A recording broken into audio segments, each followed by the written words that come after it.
Welcome back to another episode of Elevate Your Brand. I am Chris Anderson, your host. In today's episode, we're going to dive into marketing a little bit more.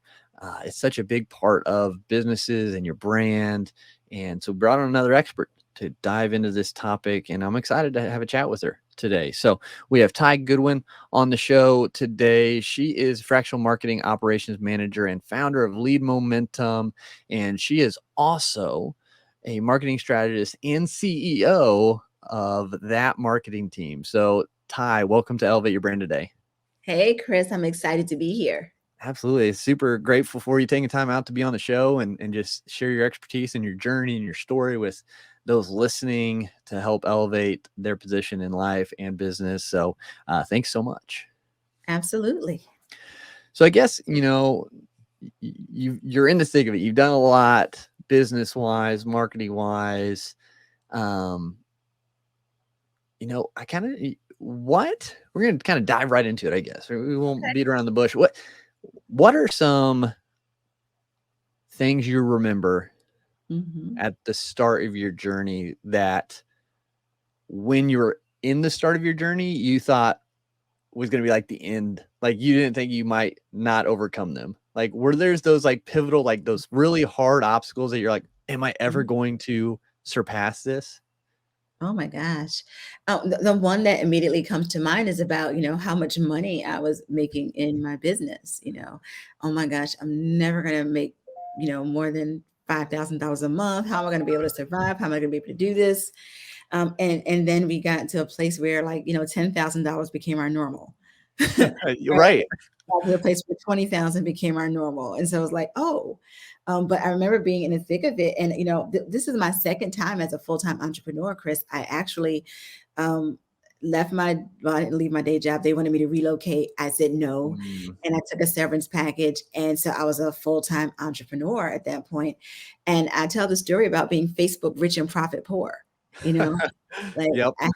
tons of people love me on Facebook. They were, oh, your content is so inspirational. We love you. And I had like 2 clients.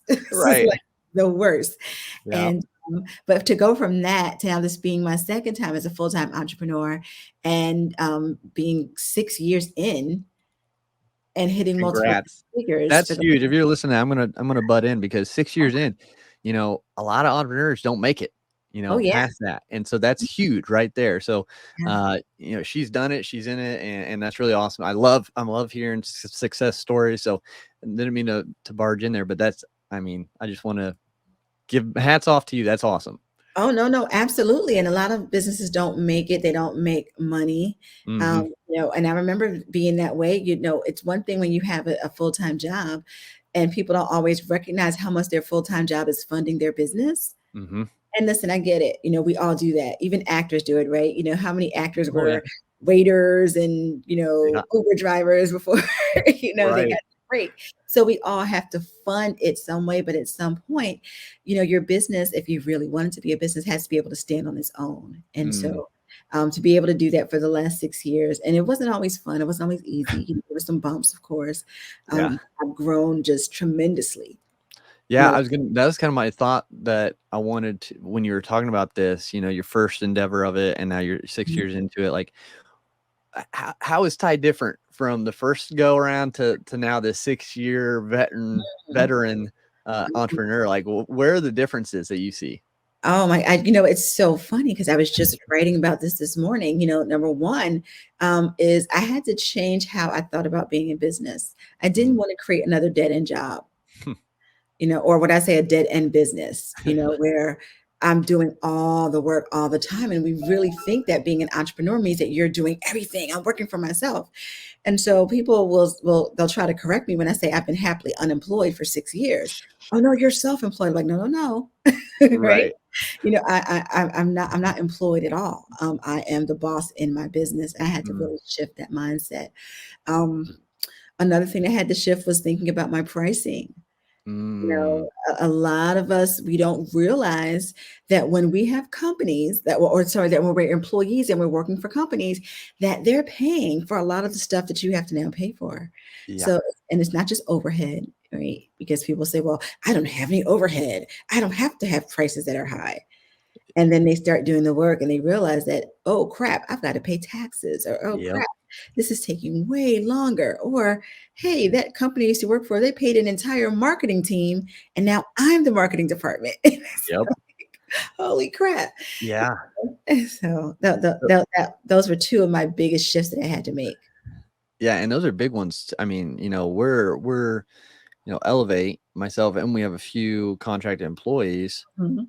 which I'm very grateful for. But even that, like when I first started trying to figure out, just like you, how am I going to make money? Like, where is it going to come from? Like, what? Because I quit my job cold turkey right when the pandemic hit, and no idea what I wanted to do or how I was going to do it. So my first endeavor basically failed real fast, Uh-huh. and I finally leaned into kind of a problem I saw that I'd already had the solution for myself, and it's like now it's I've heard it all the time, and I didn't create this saying, but new levels, new devils. Mhm. Like you start having that success, and then it's like, oh crap, I never thought about profit margin and overhead and expenses and taxes now that you're in a different tax bracket than you were at your job. And it's like a whole new ball game. Like you Mhm. said, you're like, oh my goodness, we're making 5,000 a month.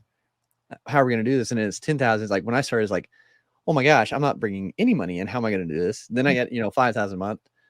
Okay. But now it's a whole different, like, well, how am I going to get to 10,000? And Mhm. 10,000 is like, okay, now how are we going to get to the next step? Mhm. But not forgetting where we came from to remember, hey, we went through this. We've gotten through these Mhm. obstacles before. Yeah. We can do it again. Yeah, and it's not just the money piece that grows. One of the things that happens is that we've got to change too. Mhm. And, that's the hardest part of doing that inner work, so that you can get to the next level. It's not just about, oh, I'm going to raise my rates and then I'm going to be here. There's a lot of inner work that has to go on so that you raise your rates in a way that's in alignment with who you are. Yep. If you're not doing that work, it creates all kinds of other chaos and issues in your business and in your life. So, your business can only grow the amount that you're willing to grow yourself. Yeah. Because, a lot of people, they don't necessarily want to delegate or outsource some things, Mhm. and they hold on too long, which hinders their growth. Or, they've created another job. They quit a 40-hour job for an 80-hour job a week. Exactly, And so, exactly. yeah, Yeah. there's a lot. You're so right on that. Is there's so much growth that we have to do as individuals within this, and there's a reason a lot of people don't make it. It's not the easiest thing. I mean, you see, like you said, you see Facebook rich, but it is a it's a it's a battle every day sometimes. It is.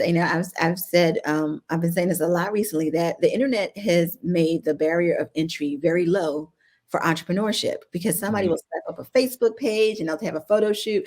I've got a business.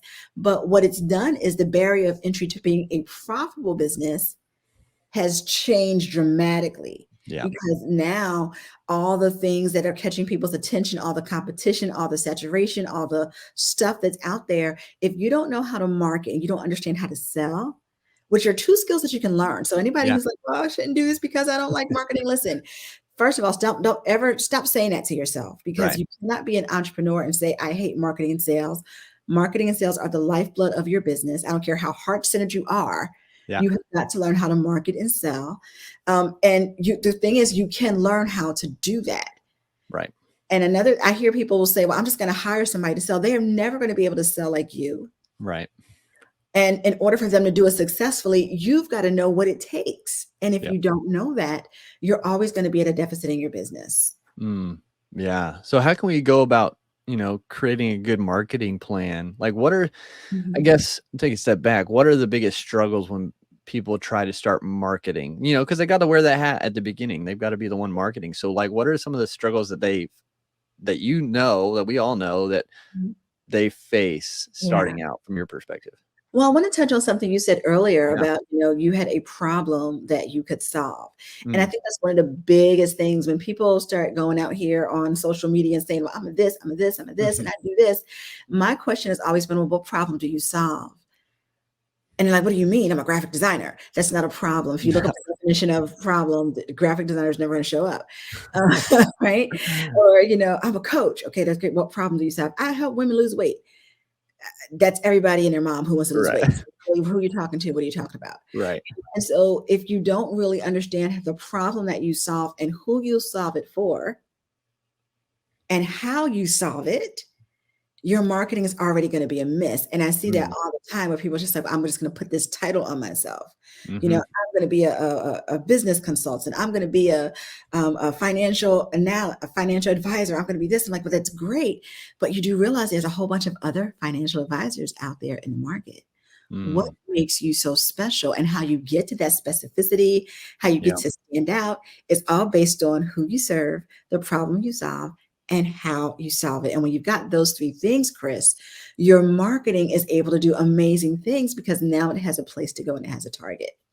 Yeah, and, like, even, like, just fully transparent with everyone listening, like, Elevate, like, we've just recently started to take a look again at, at our unique, propositioning statement, like our unique positioning statement, like where we're at, because we still wanna hone that, and you can always improve Yeah. upon that, and we just wanna make things even more linear, Yeah. with that flow, and so it's never I mean, I think you get to a good point eventually, but I mean, like we said, we're Elevate's a year and a couple months old. It's like we're still fairly young, thankful for where we're at, but, like, yeah, even worse, like, taking another look at our marketing and to improve and to streamline and to just make sure that flow's not obstructed. Yeah, and we always do it. That's an ongoing thing. Mhm. A good CEO, a good entrepreneur is going to learn to pay attention to their KPIs and their numbers. And we did that recently with, what we do.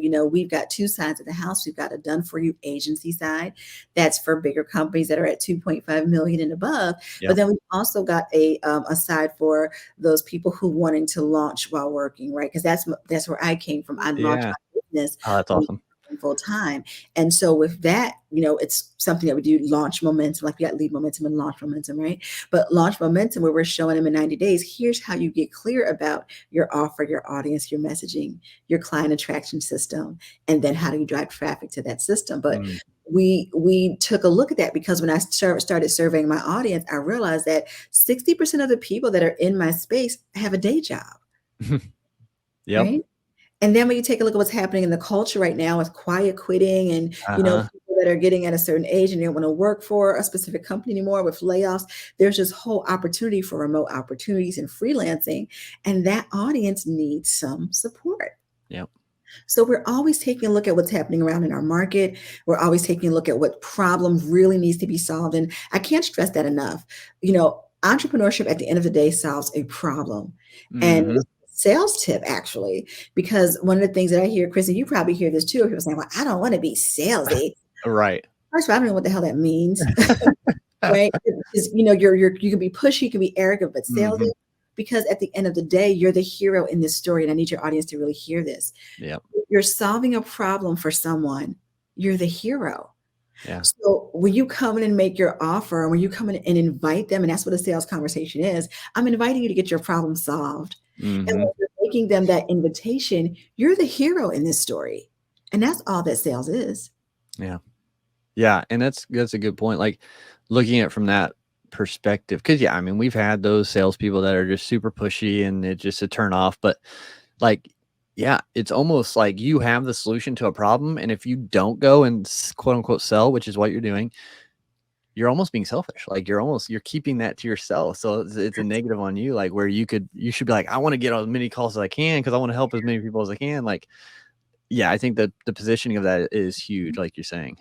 Yeah, that was a mindset shift, because he's like, oh my gosh, I gotta get a sales call and do it. And I said, oh my gosh, who am I going to get to help today? Like every Mhm. sales, who am I going to get to help today?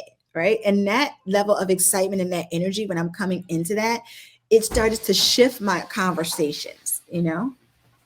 I think another thing too, and I'd love your take on this and how to improve on this. I think a lot of people starting out want to one, they don't necessarily know the problem they solve or who they're helping solve a problem, Uh-huh. but then they try to, solve too many problems Hmm. and they spread themselves thin by having, like 6 different offers. Yeah. Is that what you see too in a lot of people starting out? Oh, I do. I do. And, it used to be this myth, like, I don't know if it's a myth, but, you get that advice that says, well, you need to have three different offers. And Mhm. like, slow your roll. You can't even sell one offer. So how are you now going to try to sell three offers? Right. Yeah. And it gets to be confusing. And I think we do that. So I think it comes from a lot of what we learn in the corporate world. In a corporate environment, we were order takers. you know? Mm, And so we did what somebody told us to do. And I had a client that was like this recently, she was switching out of HR. She'd been 30 years in. And, I'm talking to her about her sales conversation. And she says, well, I give them all of the things that I can do, and they're going to get to pick the things that I'm mm. like, no, no, no, no, no, no, no. Like, this is, you're not in You're not a order. buffet. Right, exactly. Like this is, you're the leader, you're the expert. And Yep. so you're guiding them. And this is what, consultative selling, right? You're guiding them through, okay, here's what your problems are. This is the solution that we have Mm, to fix it. yep. And that's it. Yeah. And when people think I need to give them options. And no, people don't want options. They want results. Yeah. And it's like going to a doctor, and a doctor says, well, I could do this, I could do this, I could do this, I could do this. And he's giving you this laundry list of 50 different ways he can cure something. You're like, please, can you just tell me the best way to do it? Like, Right. I don't have time. Doctor, Yep. this is urgent. And that's the mindset that we've got to be in. Mm, We've got to take charge. And I know from experience that being in a corporate environment, there's a big shift we have to take, because we were so used to taking orders and somebody putting the limits on what we could do. yeah. That now when we get to be in charge, we have to flex. We have to learn how to flex that muscle. For sure, 100%. So with that, if someone finally, they're like, okay, fine, I'm listening time. I'm only going to do one offer. I'm going to focus on that. Mhm. I know who I'm helping. I know how I'm helping them. How do I get this in front of them? How do I market it? My Where favorite. do we start? I know it's a huge topic. Where do they start? What would be a good positioning to start in? So the first one I want to say is probably something you don't expect me to say, because we build marketing funnels and emails and all that kind of stuff for folks. Start reaching out to people that are in your network. When I started my business, that's one of the first things I did. And, I was a single mom at the time, and I worked from home, so I couldn't go to networking events and all that stuff. And so I leveraged the heck out of Facebook and LinkedIn. And I reached out to everybody that I knew and said, this is what I'm doing now. Mm-hmm. And we skipped that step, right? We want and here's the dream. I'm going to make a TikTok, or I'm going to make a reel, and I'm going to get all these clients. I'm going to quit my job. Right. That flukes, right? Yeah. And let me be honest, you have flukes and you have frauds out there. You got some Right. people that tell the whole story. Yeah. Right. 100%. But you've got to tell people what you do. You can't assume. I've got people now. I'm known as the quiz queen, because that's one of the kind of ways that we market when we get Cool. into the online automation stuff, is we build quiz funnels for people. And I've been doing quizzes for like 3 or 4 years at this point. And somebody reached out to me on Facebook the other day. They said, hey, I'm thinking about a quiz. Do you still do those?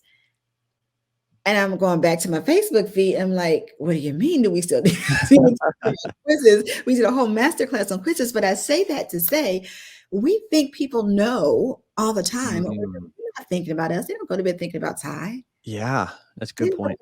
About, oh, Chris is so amazing. They don't go to bed thinking about that. So while Right. we live it all day long, other people are consumed with their own problems. And so it's our responsibility to make sure that we're visible where they are. So we've got 3 V's, Chris, that we talk about with marketing. Number one is you've got to be visible. And you've got to be visible where they are, which is why it makes sense to know who your audience is, what they like, what they don't like, where they spend their time, so that you can be visible in those places. And you've got to be visible consistently. The next thing is volume. Yep. A lot of my clients, they're brilliant at what they do, but nobody knows. They got like 100 friends on Facebook, and they're like, yeah, I want to roll this thing. And 95% of those people, 95 of those 100 people are not your client. Right. Right. Yep. And the other 5 don't want to buy from you. So you have to have volume, and people they underestimate how many leads they need every month. Like one of our promises that, when we help people build their funnels, is we're going to help you generate 300 leads every single month. I don't need 300 leads. Well, you do know that the close rate is 3%. Right. Yeah. So 5 if you're really, really good. Right. If you're really good and you know how to sell. Yeah. You know what I mean?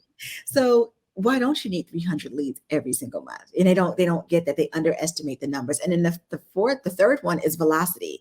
And how fast you can go with this. And, a lot of people think, well, I'm never going to pay for ads because it's organic. And I'm like, that's fantastic, but it's super, super slow. Yeah.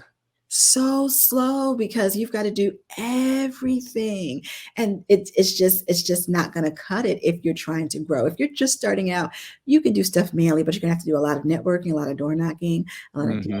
all that good stuff. Do I have time to tell a quick story about how Oh I yeah. understood the power of Facebook ads? So almost like you, Chris, when I left my last day job, um, I literally went in and said, "So, do you need 2 weeks, or can I leave this Friday?" Like that was a conversation. um, and I left. It was the first time in my adult life, and I've been working since I was 15. I'm only 20 now, but we'll talk about that later.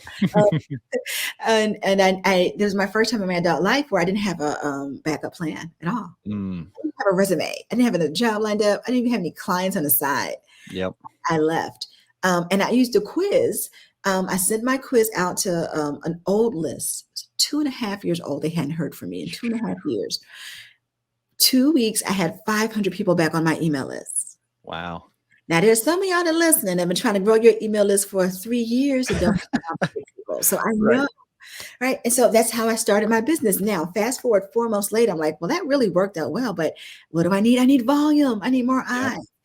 And I used a Facebook ad. So I used one ad and one simple quiz. And that landed me 9,000 subscribers in just 4 months. That's awesome. Yeah. That's how I hit my first $10,000 month. That's awesome. And I never had to wonder where my clients were coming from because I had Yep. a repeatable system in that quiz to generate leads every single month. But here's the thing, it Mm. was paying for the ads. And I remember the first time I got that little notification from Facebook that they stole money. I mean, not stole money, but that's what it felt like. You took Yeah. my account, right?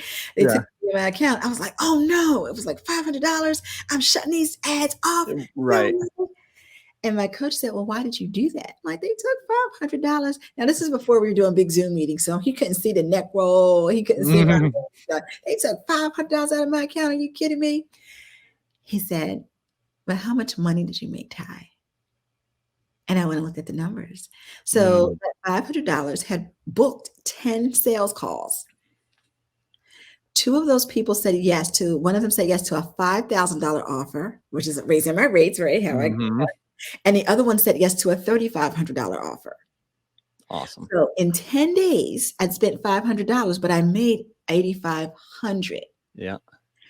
That's when I understood, oh, now I see why people like the Facebook ads, right? Mm-hmm. Yeah. Because I couldn't have gotten that volume. I couldn't have gotten in front of more people, and I couldn't have done it fast enough. I couldn't have been visible, Yeah. right? Without having that traffic. So it doesn't have to be Facebook ads. Right. And it doesn't even have to be ads per se. There are all different kinds of ways to leverage other people's audiences, right? Yep. To get that speed, to get that velocity. But you've got to be willing to be visible, get the volume, and then do something that's going to get you in front of people faster so that you can get some leads and clients.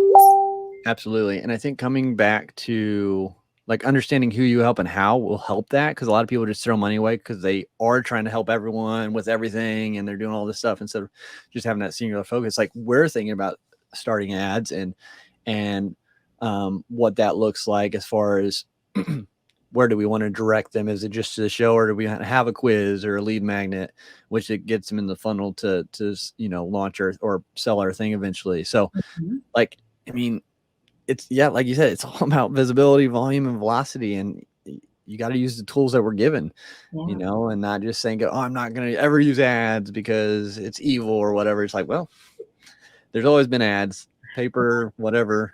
It's always been around for people to grow. So, yeah. And people are so interesting. Like they think that, oh, well, they just want my money, but here's the thing you have to understand. If the ads didn't work, people wouldn't invest in them.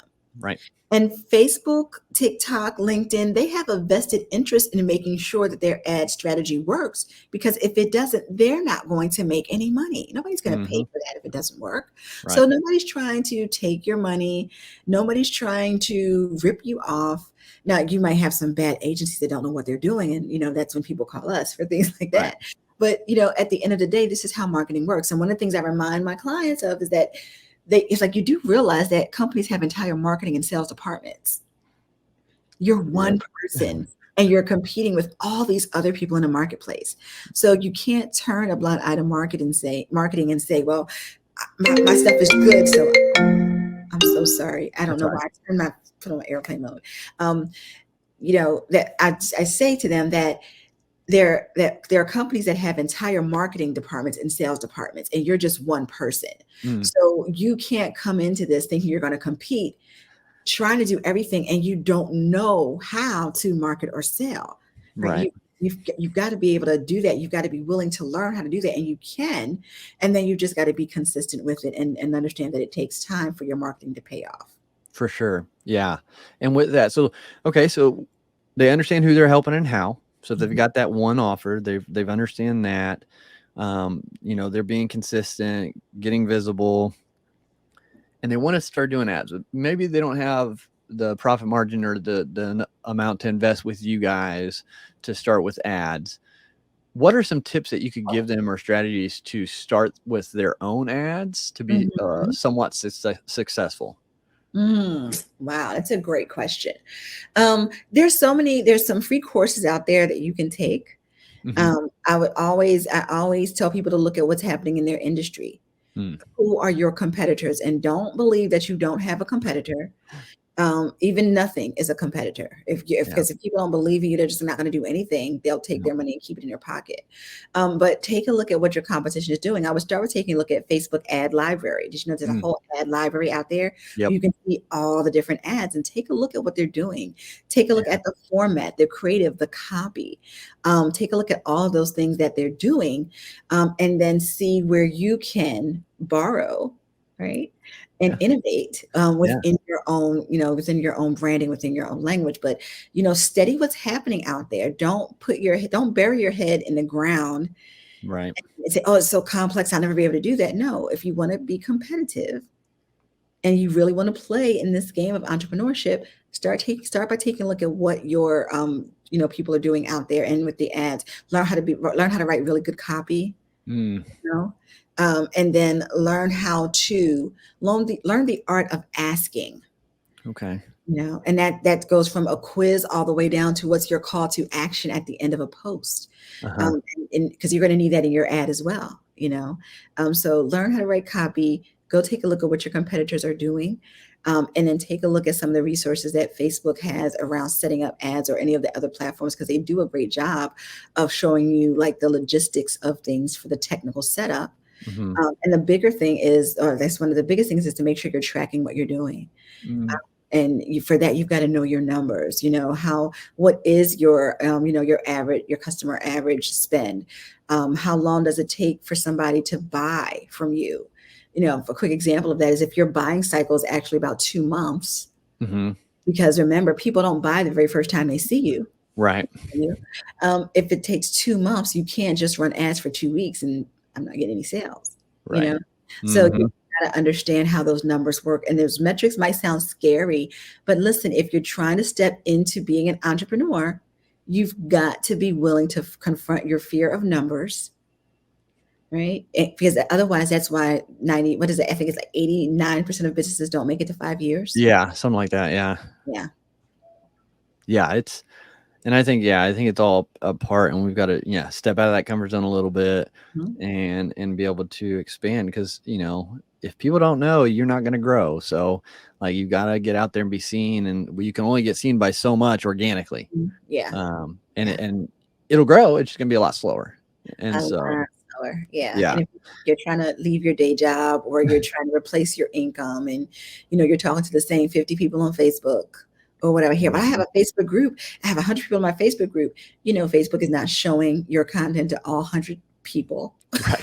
Yeah. No, Yeah. it's really a low ball number. It's a great place to start, but you've got to Hmm. get that volume up. And so, learn how to market. Yeah. Learn how to market and get comfortable being consistent with your marketing, because that's how you'll last in this game. Yeah, for sure. Now, have you seen with ads is I guess it depends on markets and things, but in general, are ads that point to like an actual like sales page, landing page with copy and testimonials, do they do well compared to like one that points to just a lead magnet that gets you into a marketing funnel, like email funnel?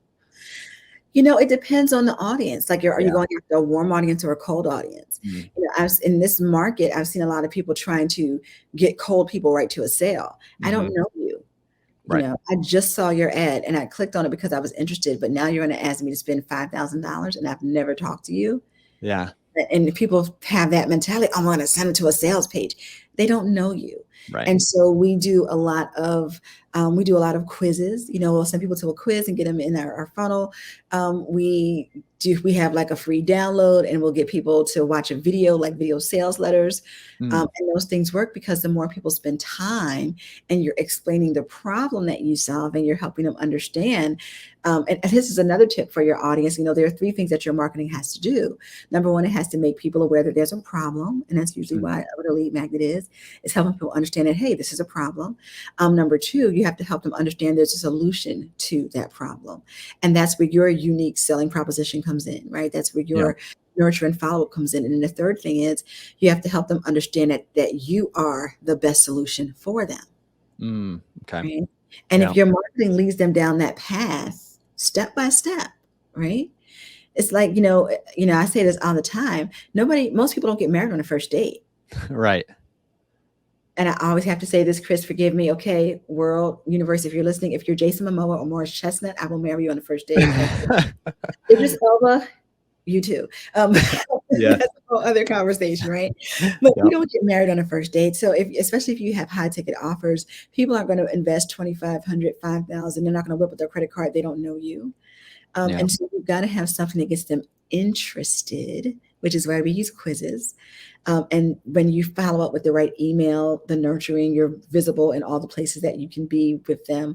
That's how you get them to say that I'm in, as in I'm going to invest in working with you. Yeah, that's really good. And I think that's a good way to do it. Now I'm curious, why quizzes? Why do you enjoy quizzes so much? Not that I'm against them at all. I haven't heard many people use quizzes, so I'm intrigued. Yeah. Well, there's 2 things. First of all, quizzes are the new webinar. Okay. Now, there are still people that are trying to do webinars today online, right, Chris? They're like, got a webinar. Do you know when I did my first webinar? No. Guess. It won't offend me.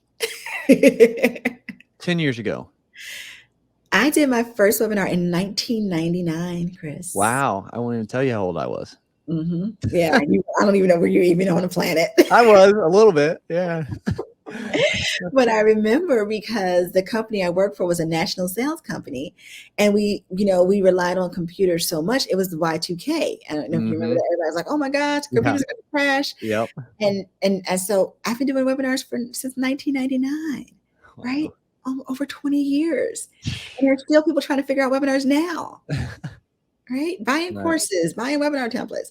So quizzes are kind of in that space, right? Where webinars were.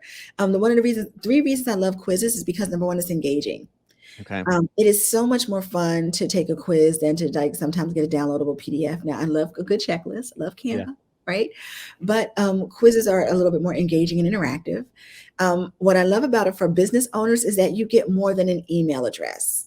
It is very hard to market and to segment your market and to personalize your emails, which is what you want to be doing.